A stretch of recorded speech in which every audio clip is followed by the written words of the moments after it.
जय श्री कृष्णा। जय भगवान विष्णु की, जय माता लक्ष्मी की। माता लक्ष्मी की कृपा सदा आप पर बनी रहे, आपका घर धन्य दान से भरा रहे तथा माता लक्ष्मी सदा निवास करें। आइए जानते हैं कार्तिक मास महात्म कथा अध्याय 23 के बारे में। 23वां अध्याय वर्णन। आंवला तुलसी जान, पढ़ने सुनने से कमल हो जाता है कल्याण।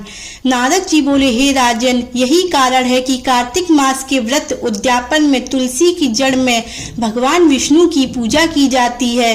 तुलसी भगवान विष्णु को अधिक प्रीति प्रदान करने वाली मानी गई है। राजन, जिसके घर में तुलसी वन है वह घर तीर्थ स्वरूप है, वहाँ यमराज के दूत नहीं आते। तुलसी का पौधा सदैव सभी पापों का नाश करने वाला तथा अभीष्ट कामनाओं को देने वाला है। जो श्रेष्ठ मनुष्य तुलसी का पौधा लगाते हैं वे यमराज को नहीं देखते। नर्मदा का दर्शन, गंगा का स्नान और तुलसी वन का संसर्ग, ये तीनों एक समान कहे गए हैं। जो तुलसी की मंजरी से संयुक्त होकर प्राण त्याग करता है वह सैकड़ों पापों से युक्त ही क्यों न हो तो भी यमराज उसकी ओर नहीं देख सकते। तुलसी को छूने से कामिक, वाचिक, मानसिक आदि सभी पाप नष्ट हो जाते हैं। जो मनुष्य तुलसी दल से भगवान का पूजन करते हैं वह पुनः गर्भ में नहीं आते, अर्थात जन्म मरण के चक्कर से छूट जाते हैं। तुलसी दल में पुष्कर आदि समस्त तीर्थ, गंगा आदि नदियां और विष्णु प्रभृति सभी देवता निवास करते हैं।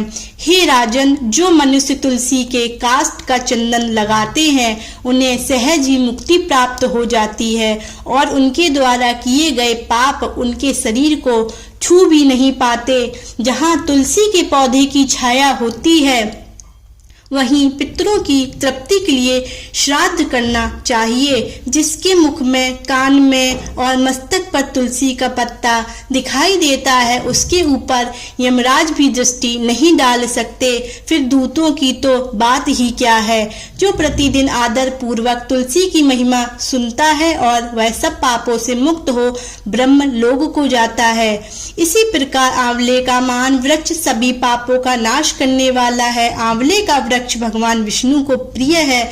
इसके स्मरण मात्र से ही मनुष्य गोदान का फल प्राप्त करते हैं। जो मनुष्य कार्तिक में आंवले के वन में भगवान विष्णु की पूजा तथा आंवले की छाया में भोजन करता है उसके भी पाप नष्ट हो जाते हैं। आंवले की छाया में मनुष्य जो भी पुण्य करता है वह कोटि गुना हो जाता है। जो मनुष्य आंवले की छाया के नीचे कार्तिक में ब्राह्मण दंपत्ति को एक बार भी भोजन देकर स्वयं भोजन करता है वह अन्न दोष से मुक्त हो जाता है। लक्ष्मी प्राप्ति की इच्छा रखने वाले मनुष्य को सदैव आंवले से स्नान करना चाहिए। नवमी, अमावस्या, सप्तमी, संक्रांति, रविवार तथा चंद्र ग्रहण, सूर्य ग्रहण के दिन आंवले से स्नान नहीं करना चाहिए। जो मनुष्य आंवले की छाया में बैठकर पिंडदान करता है उसके पितर भगवान विष्णु के प्रसाद से मोक्ष को प्राप्त होते हैं। जो मनुष्य आंवले के फल और तुलसी दल को पानी में मिलाकर स्नान करता है उसे गंगा स्नान का फल मिलता है तथा जो मनुष्य आंवले के पत्तों और फलों से देवताओं का पूजन करता है उसे स्वर्ण, मणि और मोतियों द्वारा पूजन का फल प्राप्त होता है।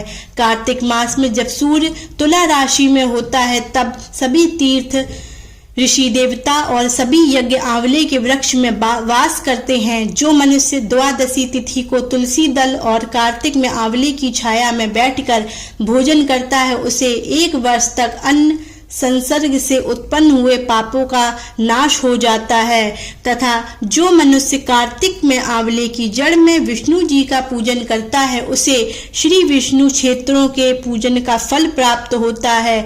और आंवला और तुलसी की महानता का वर्णन करने में श्री ब्रह्मा जी भी समर्थ नहीं है, इसलिए